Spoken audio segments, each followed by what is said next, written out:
Miss Rebekah, how are you doing? Good. How are you? Doing very good.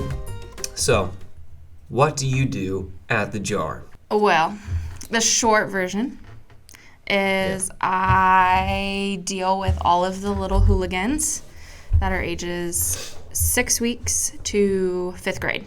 Yeah. I get to hang out with them and help them kind of grow in their faith and figure out what their faith really is. Jarkids coordinator or director? I always get Director. Director. What is the difference between a coordinator and a director? Yep. All right. Same as you think. Okay, well, what's new in the life of Rebekah? Not really all that much. I have a new baby. Well, that's something new. Yeah, I mean, that's a pretty big thing. It's not really a little thing, but I mean, it Well, is it's kind little. of a little, yeah. He's little, but Well, Kind how's Biggie Smalls? he's good. Yeah. He's basically a baby toddler.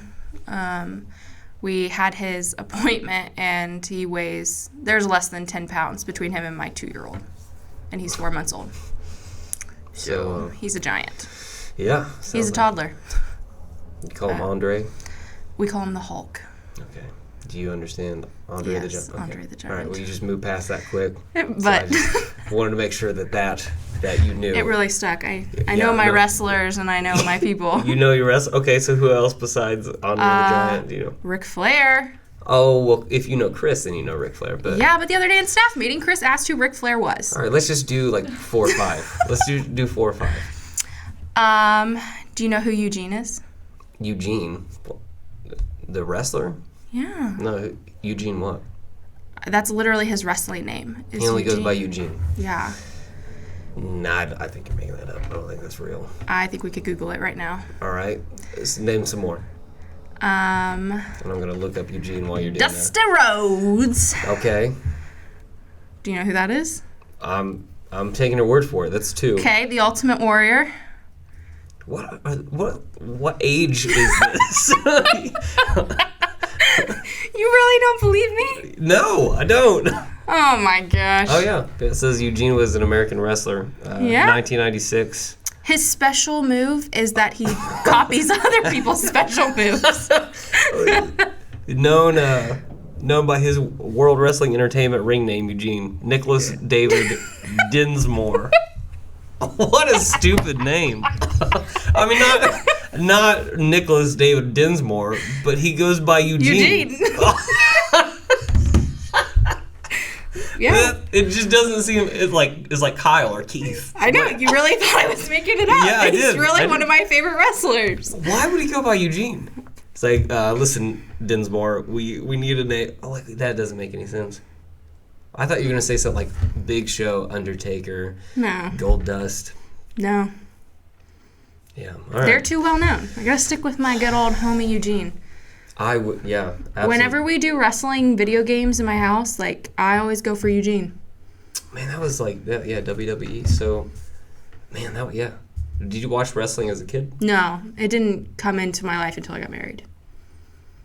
Jeremy really, him and his brothers are really into, the wrestling things. Like, when they were kids, they would put all of, the cushions on the floor in their living room, when their mom went to the store, and they would, act out WWE. They would, do the different signature moves on each other. Would they act it out, or would they just, actually be upset at each other and just... Oh, no, they would act it out. Okay, so they weren't actually, fighting? No, and they still do it to this day. How old are they? Well, Jeremy's the middle, so he's 26. Mm-hmm. His younger brother's 24, and his older brother, I think, is 28, 29. Wow. Yeah, That's it's... great. What is that, the movie with Vince Vaughn and Reese Witherspoon? It's 4 Christmases. Yeah. So it's like that. They're like MMA fighters, though. So. Yeah, no, they just do wrestling moves on each other all the time. So do they do that when they all get together for events? They're like, oh, okay, guys, let's put the pillows down. Let's get. Oh, we don't even do pillows anymore. We just go hardwood floors. Hardwood floor. Well, yeah. It's easier to clean up that way, though. Yeah, I mean, it's not. Jeremy does it at our house too. I'll be walking through the kitchen and he'll put me in a chokehold or the master lock, or he does a lot of Batista bombs to William on the beanbag. Your child. Yes, Yeah. my 2-year-old. Gotcha. So is this like a well-known thing, or is this only a thing that like inside, like people in the inner circle know of your husband? Because I have maybe ever heard him say 4 words. Oh, yeah. So I would say... Actually, maybe 2, because I think it was like, hey, how are you doing? Good. And I think that's what I got from him. So. I mean, it probably took him 4 months into knowing him for him to do his first wrestling move on me. So, as weird as that sounds. So, if you stick around and get to know him for 4 months, you're probably guaranteed a wrestling move. Oh, wow. Okay, all right. But, like, I met his brothers for the first time, and it was like they walked in and they, like, plowed him over. Oh, so that was going to be my next question. Like, who is there? Like an alpha, like a dominant? No. Actually, Jeremy probably is the one that does the most. He's like an instigator. He like has all this like build up rage. Yeah. Because he's so quiet. He like just takes it from Well, everyone. and that's the problem is he's so quiet. You don't even see him coming. He just like comes out of nowhere. Yeah. Or he's the instigator where he'll like go over to someone and be like, "Yo, so and so just did this." Like. It was like a thing, like last Thanksgiving, he came downstairs and him and his younger brother were upstairs and he went around to every single person and was like, "Andrew fell in the shower. You should go ask him if he's okay. He's really upset about it." And so like literally all of us were like, "Andrew, are you okay?" And Andrew's like, "I didn't fall. It didn't happen." What? But Jeremy told everyone this and everyone believed Jeremy. Jeremy Is that instigator or is that instigation or is that like psychotic? Well, probably both. Probably. That's awesome. I have like so much material now. Next time I see him, I'm gonna just ask him about a lot of different This things. Thanksgiving, he got Marshall cut him on his forehead, and he like went over. Marshall finally did the Batista bomb to him. He's like, "This is what it's like, Daddy-o."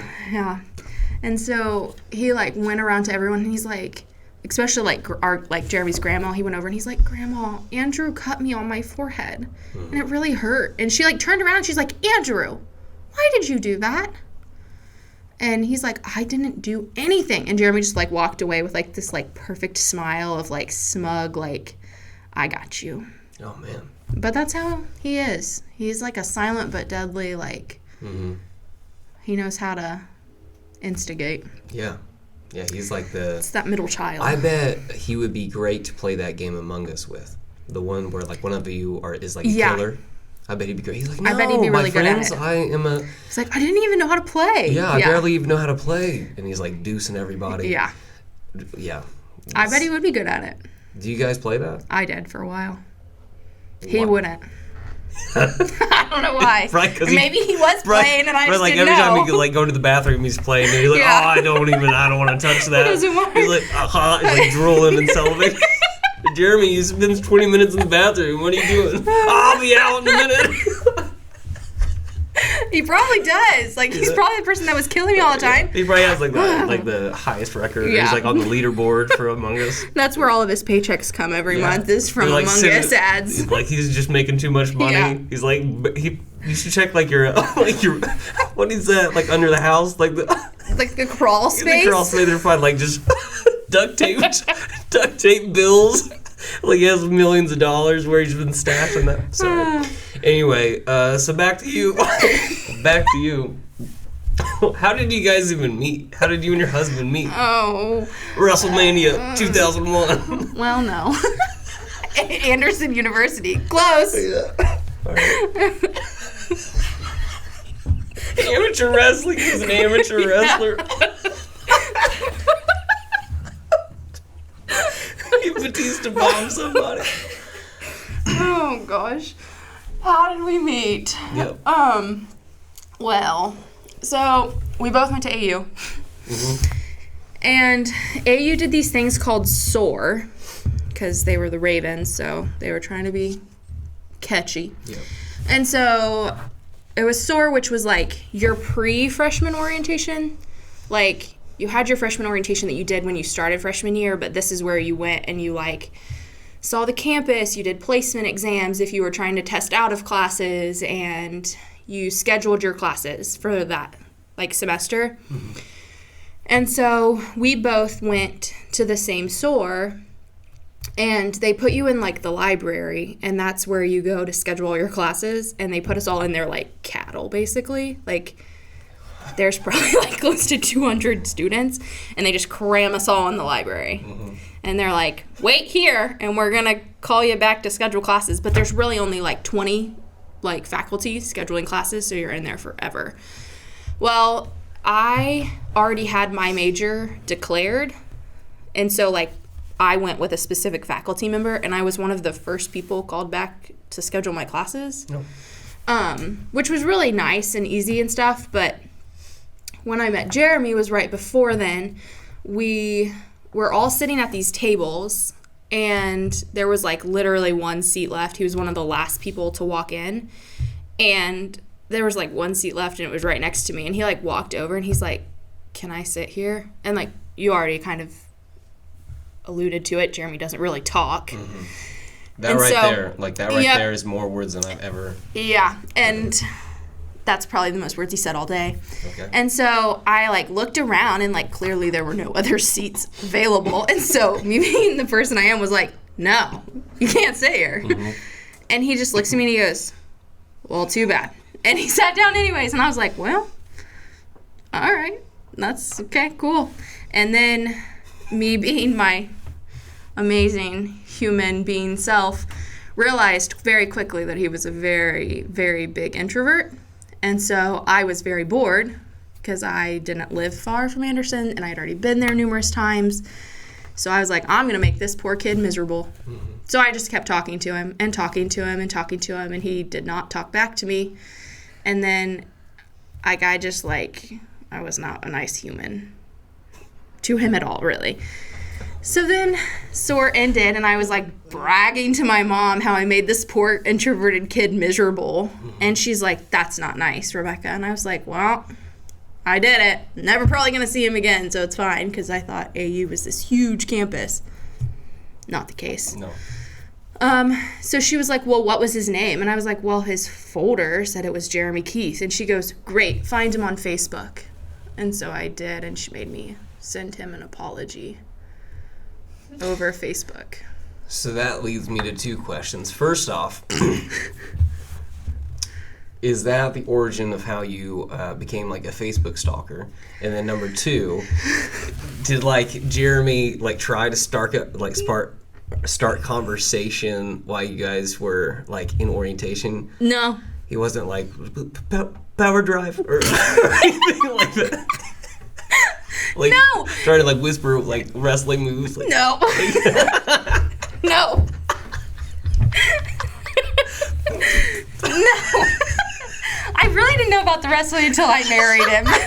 I'm gonna be honest. Like, I didn't know how really far into the family that went until I got married. They keep that hidden for a pretty long time. Yeah. Like, after we got married, it was like some clause in our marriage that Batista I was subject to these wrestling moves no matter what. Okay. I love it. No, I would, like, talk to him. I'd be like, so where are you from? Yeah. And he'd be like, Ohio. And I was like, yeah, real closed off. Cool. What do you do? And I'm like, oh. Amateur wrestling. Wow, this is going real far, real quick. So then it was more of a game to see, one, how uncomfortable I could make him, and two, how much I could actually get out of him. Okay, gotcha. So you guys both obviously continued on with your careers at AU. Mm-hmm. What did you major in? Music education. That is interesting. Yeah. So what made you want to do music education? Well, so music was one of those things to me growing up. So I started piano really young. I think my parents started me piano when I was 5. And I just kind of did that as I went through school. And then in 6th grade, when we got to start band, I did flute. And it was honestly like one of those things that I just, like, picked up and was easy for me. And so, one, it was easy. So I wasn't like, I was like, oh, I can just fly through this. I can just do this forever. But, like, music, kind of like I'm sure you know, it's a very unique way to be able to, like, let out frustration and anger, and, like, it's a very soothing way to do it, or at least it was for me. Mm-hmm. And so, like, it was just, like, one thing that I could use to, like, express my feelings and emotions that really no one else could do, and it, like, no one else really would understand. Yeah. Because, like, I can vent and cuss and do all of this stuff all the time, but, like, people would understand what I was saying and hear me, and then music, it's just kind of your own language. And what instruments did you play? Well, my primary in college was flute. So you, like, when you get real jazzed up and real upset with the world, I would go upstairs and play flute. Yeah. Gotcha. Okay. Yeah. I would probably pay money to see that. That'd be interesting. To see me play? No, to see you frustrated and like go to your flute and you're like, Oh, it's been a man. hard day, Mom. And like you go and I would. I would go upstairs for like hours. Ron Burgundy flute it. Not quite. Flute up. But But for I would- hours, I would play. Really? Mm-hmm. That would be so like with the music ability. Why like do you get uncomfortable in front like playing music in front of people? I struggle with like perfectionism, especially in things that I think I'm good at or things that I've been told I'm really good at or gifted in. Yeah. And so I didn't like to fail at music. And so if I never played in front of someone else, I never failed in my eyes. If that makes any sense. Yeah, that's really sad and depressing. I know. Oh my gosh. But it doesn't mean I didn't play. Like, You'd be like Jimi Hendrix of the flute, and nobody would know. Yeah. Because I mean, I think it you're depriving frustrated the some world people. of your flute ability, Rebekah. And Yeah. I will not stand for it anymore. The world needs more flute. No. You hear me, Josie? Yes. Yeah, she hears me. She said, yeah. More flute. More flute. You can take that up, Caleb. Yeah. You can learn flute. I don't want to learn flute. I can barely do guitar. I don't want It's not true. So I feel like if it wasn't a degree for you, I wonder what that would be like for you, like playing in front of people. Because I know for me, I never wanted to play in front of like family. I didn't really want to play in front of other people either, because like going through high school, for musicians, I mean really for most people that I think dabble in the arts, it's probably a weird way to say that, but like people that are like very creative, I guess, with like, or just artistic, like I think it is a venting process. But for me, when I was going through high school, I always felt like I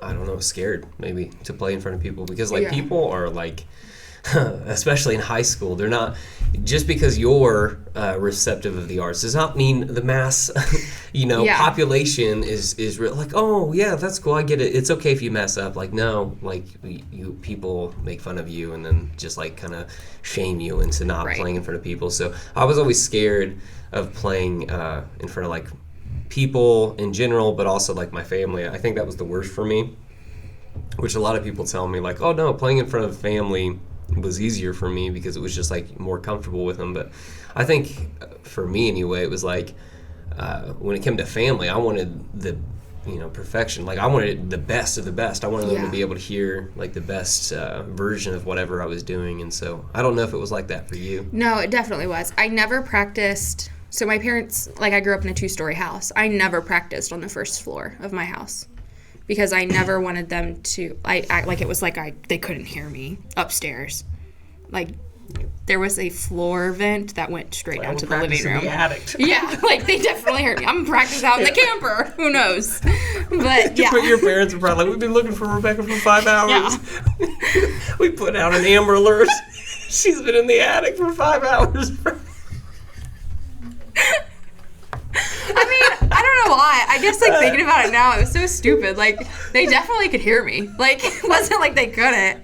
I used to play the bass guitar, like, after I learned, so violin was, like, my first instrument, and then I went from that to the bass guitar, and, like, I would play that until, like, 2 in the morning, but it was like a 1-story house, and like the wall, it's not like we were living in like soundproof walls. Yeah. And with the bass guitar, you're not gonna be able to hear anything unless you have an amp. Right. And so like I would play until like midnight, 1 in the morning, or something like that. But like my amp would be like low. Yeah. But it's like everyone can hear it. Like every now and again, my dad would be like, "Shut up!" Like we're gonna hear you. I'm like, "No, the amp's down. No, there's no way anybody can hear with the amp." Like, yeah, like a moron. But yeah, they're gonna hear you. No, I get it. It's called, like, silent practicing, but, like, I would sit on my bed at 2 a.m. and I would, like, blow air into the flute, but not into the flute. So it was like slowly going, so you could hear at least the movement within the keys. So if anyone was listening, would you be like, Yep. like that? Yep. Yeah. Somebody told me once, they're like, it will help you chord better if you play in the dark. Like if you just sit on your bed in your room at night and play. So that I did that a couple times, and I felt like a psycho. Like I felt insane. Like I don't blame you. Yeah, I felt like this is because the whole time I was like, oh, this is what playing music would feel like if I fell into a cave with my guitar and I could. Or you were blind. Or if I was blind. Yeah. But I mean, like, imagine if someone would have turned on the light. You know, in reality, I don't know why I didn't go with the blind one first. Why I had to create. You had to fall in this cave. Yeah. Like I had a whole backstory. Like I was driving in the Highlands of Scotland, and I walked out because it was a beautiful thing, and I fell into a sinkhole. But yeah, if somebody turned on the light, that would be even. I guess it wouldn't be too weird. Just be. I guess weird. It depends on what you look like when you play guitar. Yeah. Well, I don't know. Hopefully, it's not that weird. What do you look like when you play the flute? Like you're kissing everyone all the time. Oh yeah, because you actually don't put it like on the mouthpiece. It like blow over the mouthpiece, it's right here, and then you blow over. Yeah. Do you do anything else besides like flute? Do you dabble in any of the stringed instruments? Not really. I mean, being a music ed major, you have to take what are called like your tech classes because you're graduating to teach music. So you have to be able to have a basic understanding of each instrument. So I was able, and like I am grateful for the opportunity, but like I do know enough about each of the instruments to like maybe play a major scale on all of them. That's if I can still do it. But like string instruments weren't like the best for me. It was really hard for me to play those. I have smaller hands, and so I couldn't wrap around properly. Like it was just weird. And so definitely like any woodwind instrument I can play for the most part. Brass instruments, no go for me. Really? Yeah. Trombone was really hard for me. My arms are really short. And so I couldn't get all the way out. The seventh extension thing on that. Yeah. I was like, how do people do that? Like I have seen, they make like a, you know what I'm talking about, whatever that is. It looks like one of those little pocket back scratchers. It's like an adapter, basically. And you hold it and it like, because I don't know how, to get out to the, that's it. It goes to 7, right? There's like 7 slides for it. I don't get it. Yeah, it's definitely hard. And like, flute is hard to play and learn, but like for the most, like I don't want to downplay it, but like for the most part, if you push down the right thing and blow at the right speed, like you're gonna make a pitch. But like a trombone, like you gotta make sure that slide is like in the right place, and there's not numbers on those slides. Yeah. Like you gotta like fifth slot, like okay, it's somewhere between here and here. Yeah, exactly. And so well, same thing. Like so, violin is similar to that. If you don't tape off the areas, or like upright bass, if you don't tape off the areas of where the actual like frets, ideal of where the frets would be, you're just guessing really. So thank God for auto-tune, right? Am I right, T-Pain? Am I right, T-Pain? Oh yeah. That's terrible. Do you even listen to T-Pain? Yes. You do? Not enough to be like, oh, I got this song on repeat in my car. Well, I mean, I don't either, but I know I've listened to enough to know he likes his auto-tune. Which is weird because he can sing fine without auto-tune. Yeah. Yeah, we're best friends. We hang out all the time. Oh, I know. Really? He sings at all my bonfires. You know his coffee order. Yeah, it's Kyle. He takes that's his real name, and he takes pumpkin spice when it's fall. Oh. Outside of fall, it's London Fog Latte, which is just like a Earl Grey type tea with usually vanilla like extract and then some whipped cream. I'm very impressed at how confident that fake order was. Yeah, it's pretty good though. You should get that at Starbucks. Very good. Okay. So, why was there not like a focus after college, I guess, to want to like go teach music? With going into that major of music education? I still would love to teach music. Like that's not a dead-end trail for me, which is kind of why I finished my degree. The only part of my degree that I didn't finish was my student teaching. So I technically switched my major my senior year of college just to a liberal arts degree with a concentration in music education, which means I fulfilled all the requirements of a music educator. I just did not do the semester of student teaching. Interesting. So if I wanted to be a music teacher, I would have to do a semester of student teaching and pass my core tests. Probably the biggest switch for me, though, and why I changed my major was, so in the summers of college, I worked at a church camp that I attended when I was a kid, and it's through Lutheran Outdoor Ministries. And in that camp, I got to just spend time with kids and teaching them about Jesus and letting them grow and watching them grow in their relationship. And a lot of summers, I got to see the same kids over and over again. And so because of that, I formed this relationship with them. And, like, that experience and that time that I got to spend with them was way more influential in my life than any music class I took, any music performance I did, anything I did music-wise. Like, it blew it out of the water. And so I was like, maybe I'm just not in the right calling. And that's why I thought, like, that's really what made me realize that I think I was in music school, because I always thought that was the only thing I was good at. And, like, that was the one thing that I could always count on because it was dependent upon me. In a sense, ministry is a very, like, it's not a very, like, job secure thing. What ministry? What do you say? Like, just ministry in general. Oh, yeah. Right. Like there's job security in it, but there's not a ton. Like, churches close all the time. People can stop coming to churches. Like, I think about that a lot. Like, actually. it's just not, like, it's, I don't know. Especially in this, like this, you can't say it's post, like this, just this COVID world we live in now. Because it's really not post, it's not over. It's it's just continued. And so I think about that all the time.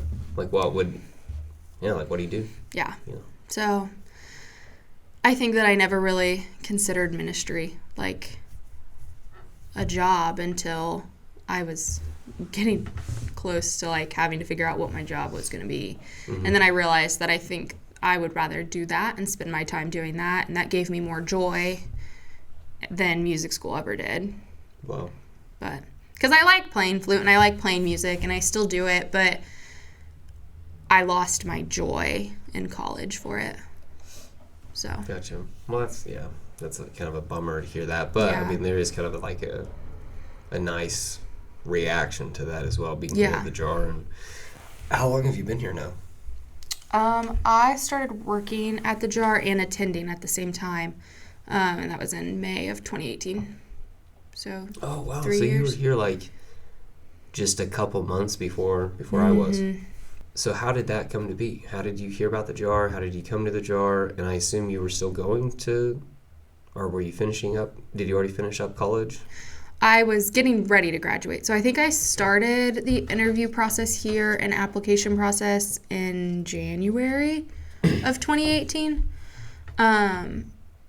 And it, honestly, like, as bad as it sounds, it started from, like, a frantic, like, Google search, like, what am I going to do when I graduate? Like, is there even a job nearby? Like, am I crazy? Did I switch my major and now I'm not going to graduate with a job? Like, so really it was like a frantic Google search. And the first time I searched, like, children's ministry jobs, the Jar came up, but I'm not going to lie, I kind of thought it was a joke. Like, what church calls themselves the Jar? Like, right. I was like, it's not real. It's not a real church. And so I kind of blew it off. Like, I really blew it off. Yeah. And then I just, like, kept searching because there wasn't much. You laugh about it now, but by the time I'm 40, I'm going to start a church called McNuggets, and I would be we'll there. See what happens. Do you need a children's ministry? If you build leader, it, they will there. come. Yeah. If you build it, they will come, That's true. Rebekah. All right, so anyway, you thought it was a joke, but I kept searching, and the closest I could find was Indy, and none of those churches really were like what I wanted. Yeah. And so I was like, well, I guess I'll take a look at this. And so I applied, and I came, and it, like, fit right in with what I was looking for in a job, but also what I was looking for in a church. And Jeremy felt comfortable, which is a huge deal for me because, I mean, I don't want to go to church alone. So I need one my husband would be on board with, or my future husband. We weren't married at the time. And so it was a place that we both felt comfortable, and I felt like I could see a future. I did a phone interview with Chris, and then like 2 weeks went by, probably because they had all these other amazing people that they had to do phone interviews with. Man, a phone interview, that has to be kind of weird, right? Yeah. I mean, I think it was really more to make sure I wasn't a crazy person. Yeah. Like, I was actually who my resume said I was. Yeah, that makes sense. Because, like, it also didn't last very long. It was, like, 30 minutes on the phone. And, like, it was really chill. Okay. Like, I definitely stressed more than I should have for it. And then I came for my first interview, and they did not warn me about any part of the interview process. And so I walked in, and it was in this room. And I walked in. This room? Okay. And I walked in, and there were, like, 6 other people in here with me. What? And it was a panel-style interview. Oh, I thought you meant 6 other people, like, interviewing for the job. I thought they were, because I walked in, and I was like, oh, we're having a party. So, like, because of my background is acting, sometimes I'll do that for, like, auditions. They'll bring people in with the other people that are auditioning for, like, that role. And they're like, all right, select your name and do your performance, like, in front of everyone. So I thought that's what you were saying. Yeah. They brought you in. Okay, so you come in, though. It's panel style, so 6 people. I think it was 6, yeah. It was a lot. They literally went around the table and, like, was it like Red Robin asked me questions? Yeah. Like all around the table. Round Robin? Yeah, not Red Robin. It was like they gave me fries, you know? Yeah. Yeah. But yeah, so they were just asking him. Yeah. It was rough. It was a lot. And then I didn't hear again for another like 2 weeks, and then I came back for another interview, I think. And then they had me attend the jar to make sure it was a fit for me, and then they had me go into Jarkids for a celebration and actually teach in Jarkids. I did that, and then I think I had 2 more sit-downs with everyone, and then I finally got the call about the job the week of my wedding. Well, oh, really? Mm-hmm. Wow. Yeah. Well, I bet that was exciting, though. Yeah. Like knowing you have a job. Yeah, it was definitely reassuring because Jeremy didn't have a job yet, and so like we were literally going to get married, and neither one of us had a job. But we hadn't graduated yet either, so it wasn't. That's like horrifying. Yeah. It's like really, really scary. It's like, oh, we're about to start our lives. It's a new adventure. Yeah. So it was McDonald's. I know. Well, I'm pretty sure I sent Chris an email, and I was like, dude, you got to tell me if I have this job or not, because if not, I got to move on. Like, it's like the same thing. I was so stressed. It's like the same thing Emily said as well. I was like, I can't do this anymore. Like, you just got to tell me. Like, I'm tired of interviewing. And he's like, oh, Rebekah, just 5 more months. It's like, I'm sorry, dude, I'm out. Like, just five more months. That's awesome. What was I going to say? I lost my train of thought.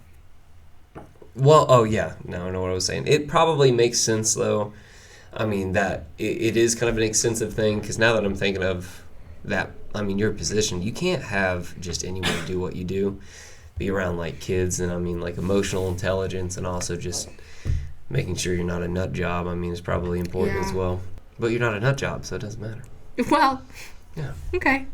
Well, I mean, that's very nice of you. Like a good one, a good nut job.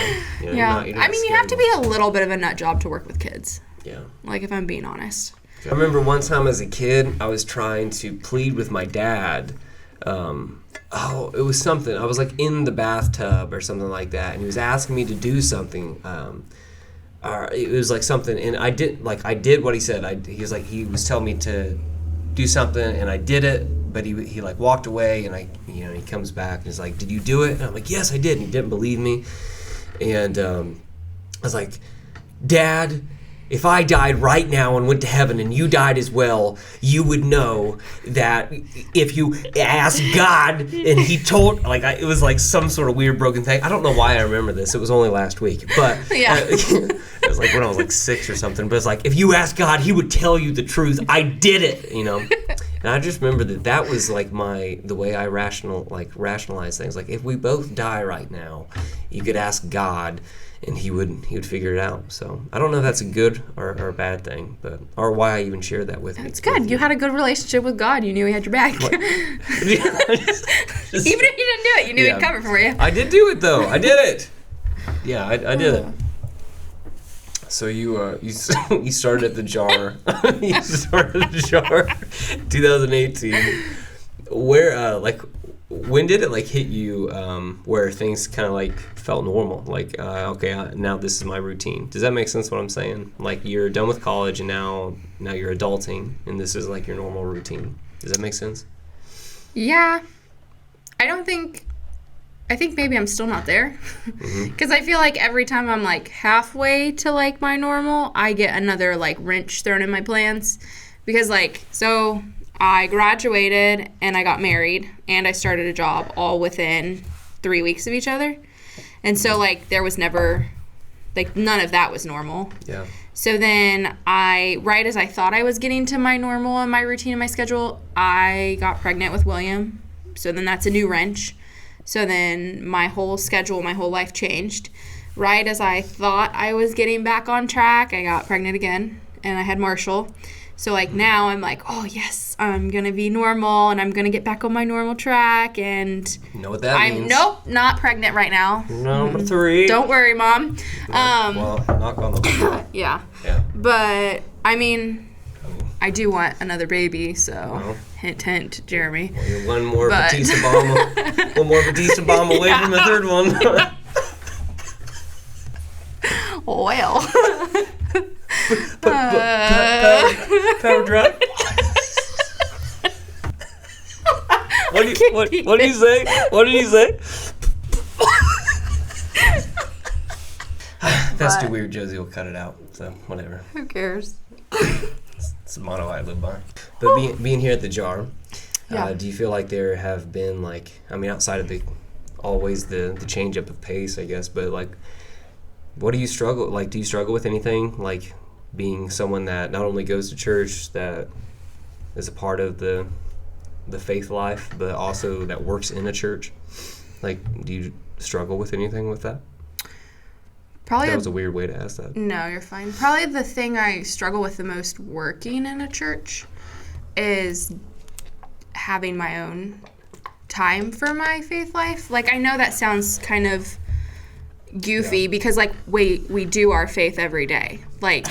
We work in our faith. Right. And so you would think that that's all I do. It blows people's minds when I'm my job is 40 hours a week.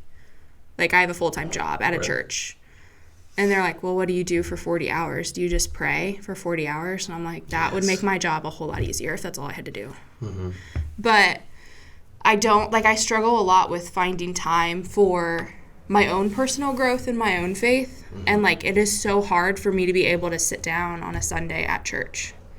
I feel I never get to go to church to be at church. Because even when we do get to sit down for celebrations, there's always someone that's hey, I know you work here. Do you know where a pin is? Mm-hmm. And so then you have to go get that pin. You're never at church to be at church and to be able to be receptive to church. And when I'm at church, I'm well, do they need me? I just saw this kid walk up. Are they new? Do they want to meet me? So that's probably the hardest struggle I have, is being able to grow in my own faith and being able to feed and foster my own faith. Yeah. Working at a church.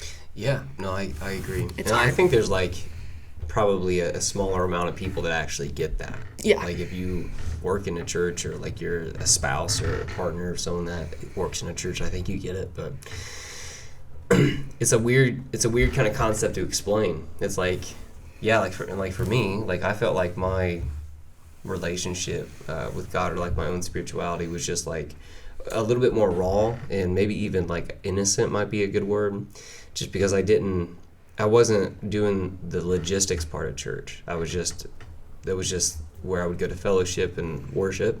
Yeah. And then during my week, I didn't have to worry about the logistics at all. I just, I would do my job at the time before I was working here, and then. Yeah. And then the spiritual aspect just was happening, throughout. But yeah, I feel that's that's one of the biggest struggles, I would say, even for me, is working in a church. It's you have to really work hard to maintain that, because similar to what you just said, I think most people would expect that, oh, you don't, worship on Sunday? and for me, I'm playing the songs. Yeah. But what I have to struggle with not doing is like thinking about like, okay, we're getting ready to change to the next verse where, these lights are this way, they need to be that way. Oh, the doors need to be like this, and these people are doing that. That person's over here. I need to watch this. Yeah. Oh, I need to go cue this person really quick, And so it's hard to just like let go and let God. Yeah, which, it's cliche. hard to It's hard to experience the impactfulness of church because I'm so like wrapped up in, like you said, the logistics of church. Right. Like we're not like there's gonna be moments where it's like I'm like my flame's a little low right now because like we're not only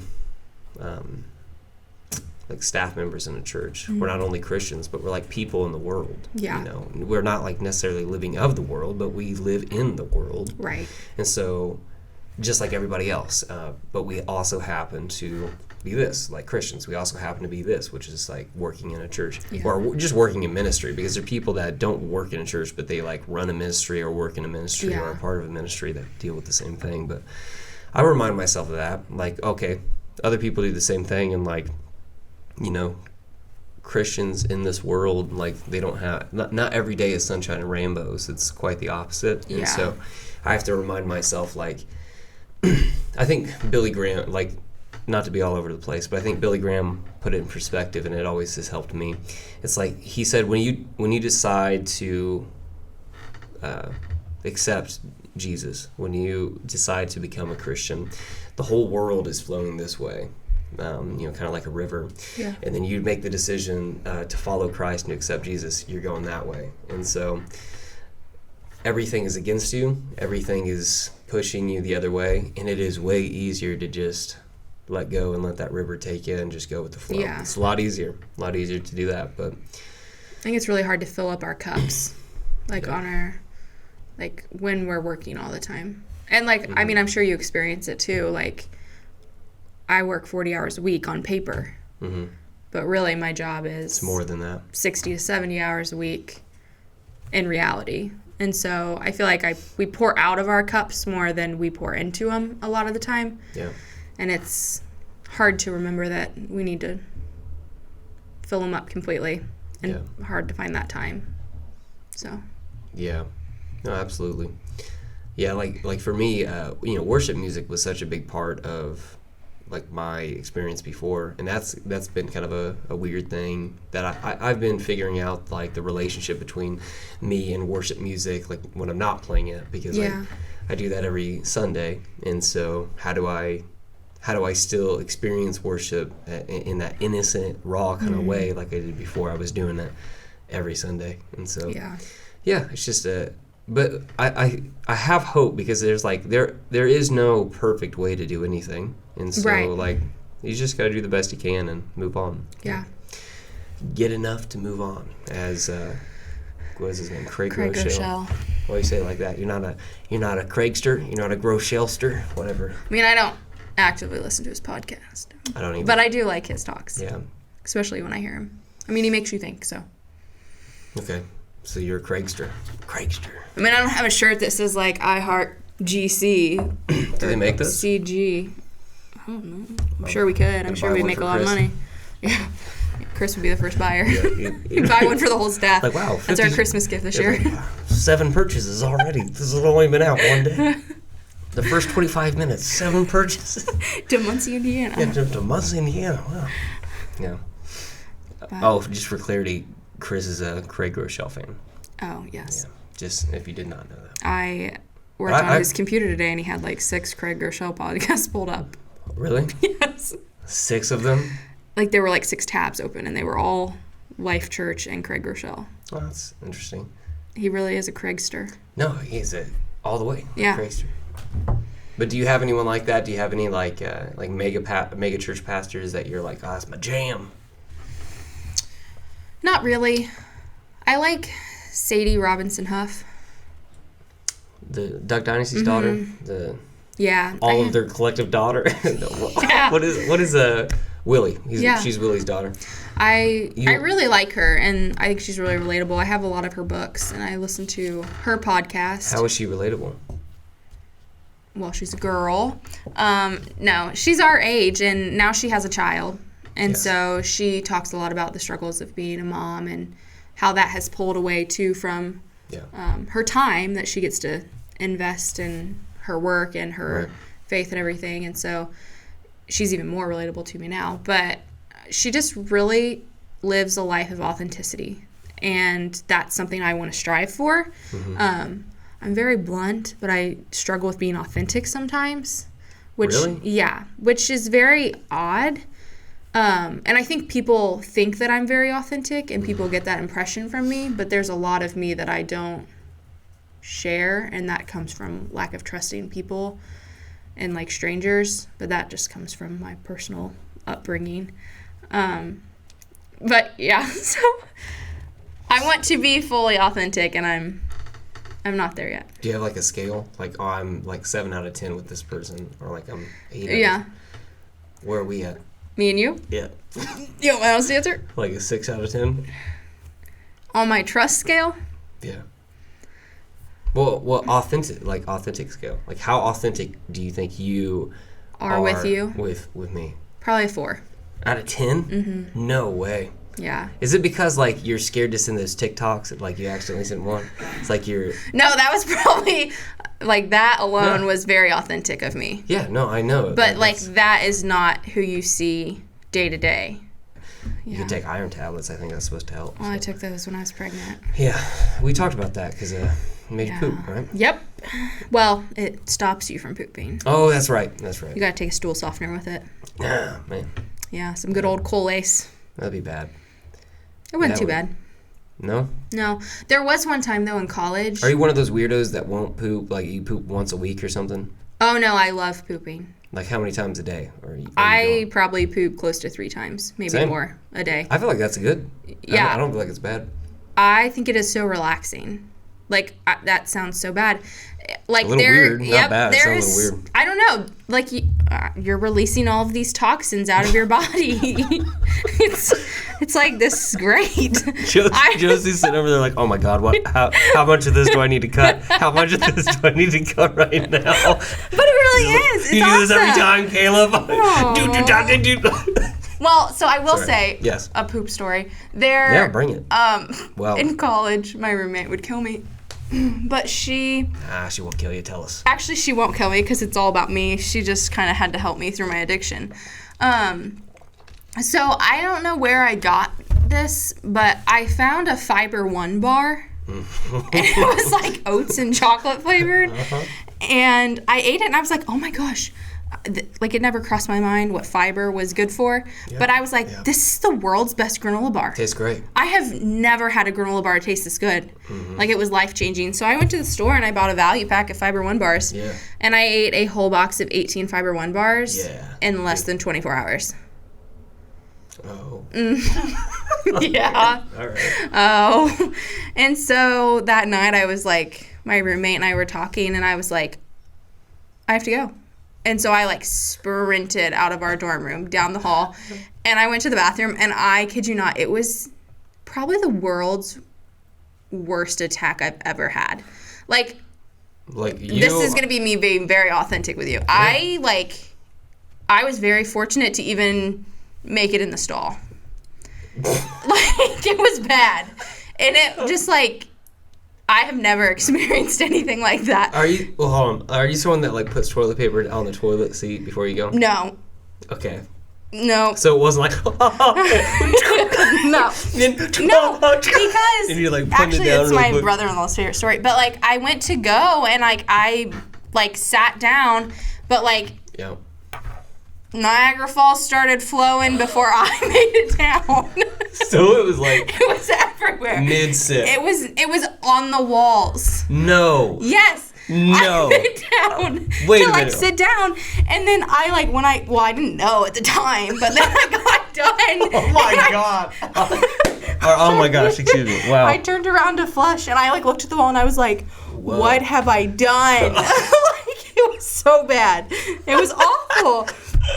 And, like, I left, like, I've cleaned up, but I didn't would you, or would you just leave it? You're like, I gotta get like murdering Yeah, I don't know. Like a dead body. It was I gotta bad. get out of here. Yeah. And so, like, I, like, ran back to our dorm room, and I was like, the other bad part, there was someone else in the bathroom. Oh, so they heard all that. Uh-huh. Just And, like, shotgun blast after shotgun blast. Yep. It was bad, and I, like, So they looked were in at there her. before you? Yeah. And after still. Uh-huh. So they were probably They were probably also going for it. They were probably laying down the law as well. Yeah, or on their phone. Who knows? But, yeah, and then I just, like, went back to my dorm room, and I was like, Nicole, like, I messed up the whole bathroom. Like, I probably wouldn't go back there if I were you. Like, I would go up to first floor if I were you and go to the bathroom. At least until the janitors come next morning. Like on the toilet and everything? Yeah, like Wow. up against the little handle thing. What would you have done if you were out of, like, paper? Well, thankfully there was someone in the stall next to me. You'd be like, help a sister out. Yeah. Oh my gosh. How far up the wall? Like a foot, Just to foot or the two? little handle thingy. Like, it was on Oh, that's the... not too bad. In my mind, No, but I mean, you were it going was... to sit down and it was like, and like, Well, not like all the way to the wall. I mean, it was definitely like at least a foot of wall that I had to clean off. And that included the back of the toilet. Like, we had to clean the back of the toilet and then the wall. oh my god. That's Yeah, awesome. it was bad. Wow. It was... Yeah. And then I guess I didn't even, like, register in my mind because I ate more. How much more? Like you went back Like, and I had a whole nother like, box. oh, I feel depleted. I need to go buy another value Yeah. pack. No, I had two. I bought two of them. So I ate some more. And then the same thing happened, but not as drastic Yeah, you because I made it didn't eat in a whole there. box. And I, like, went back and I was like, I don't know what's wrong with me. Like, my stomach hurts so bad, I Oh, can't stop pooping. Better eat another fiber bar. And she's like, looks at me and she goes, well, what are you eating? And I was like, well, just these granola bars. And she's like, Rebekah, you're an idiot. And then she had to hide the granola bars, or the Fiber One bars, Wow. in our room. And I had to, like, ask my roommate permission to eat a Fiber One bar. It was pretty embarrassing. Well, no. What? That's gold. Yeah. But That's she was a good roommate. We hid a pizza in our room for a semester. Not a semester, a year, to see if it would dissolve and decompose. From where? Papa John's. Did it? A little bit, not really. Did you try it? Yeah. No, I didn't eat it. Why? Because it had mold all over it. Well, I thought you said it didn't really decompose. Well, we were trying to make it disappear. What? I have a video of it if you want to see it. Well, no. Like you thought like it would just evaporate. Yeah. We thought that it would completely decompose and disappear. Like it would just, like, erode. We had it for a year. We got it the first week of the semester. And we hid it in our room Yeah. all year. And when we went to leave that at the end of the year, there was like a small little, like, half-inch thick line of the pizza that was gone. In theory, we probably should have sprayed it with water every now and then and made it moist so that it would have completely Started disappeared. shrinking and stuff. I don't know why, but that made me think about the story that I want to share with you. So after I graduated high school, I did, like, maintenance, and I worked the grounds of the high school I graduated from. So I started doing that on the summer, and then they hired for a brief time. I was doing that, like, I think it was like all part-time, but I was only doing it for the summer, and then they hired me on throughout the school year to just, like, maintain, like, the fence posts and stuff, paint rooms and stuff like that. So there, like, during the summers, I just started, I already knew the classrooms because I went to high school there, but it's like I learned where everything was, inside and out, and knowing all the teachers and everything. And so I would, every now and again, there were asbestos tiles is what they called them. And basically when the whole asbestos thing happened, like, they had to remove a lot of stuff, but they still had the tiling under the carpet. So basically, at the high school, there was carpet everywhere, and under that carpet is tile. Right. But there's certain classrooms that still have the tile, and there were certain areas where their, like, tile would come up. And so what I would do is every now and again I would write notes, and I would put it under the tile. Like, I would write the year, and I would write stuff like "help me" and stuff like that. I would put, like, the year, and I was like. But I'd put stuff like, hey, you found me, help me, and then I'd put the year on there, and sometimes I'd make up, like, a year, like 1997 or something, and then I'd put it under there and just see what happens. But I would never know what happens. Yeah, because it's not like you were like, text this number to help me. Yeah. Well, no, why would I do that? That'd be weird. Well, yeah. Yeah. especially if it was 1997 Yeah. or 1987. Well, you would have been like 2. Mm-hmm. Yeah, 2 or 3 at that time. I don't know. Yeah, but no, I think about that just because I feel like that would probably age well with time. Yeah, probably. Who knows? Before we wrap it out, something that we like to do is we like to talk about like a verse that's near and dear to your heart. It could be a verse that's like your life verse. It could be a verse for your year. It could be a verse for the month, the week, or maybe even just today. So you got one for us, Rebekah? Yeah. So I'll do my verse for the year, which will probably become my verse for life, just because like it's really resonated with me. Before this year, my life verse was always Jeremiah 29:11. Pretty generic verse that everyone seems to pick. But this year, my word was pause, because as we kind of talked about, like I find it really hard to find space in my life to do things outside of work. And so like I wanted to pause and find time to spend with God and find time to just like grow. And so the verse though that I came across was Exodus 14:14. And I don't really spend a lot of time in Exodus, so I'd never heard this verse before. But it was really fitting, and it says basically that God will fight for you as long as you remain still. And so I was just kind of like, wow, like I don't have to like worry about everything. Like God has so many like strengths that I don't have, and he can fight so many more of my battles than I ever can.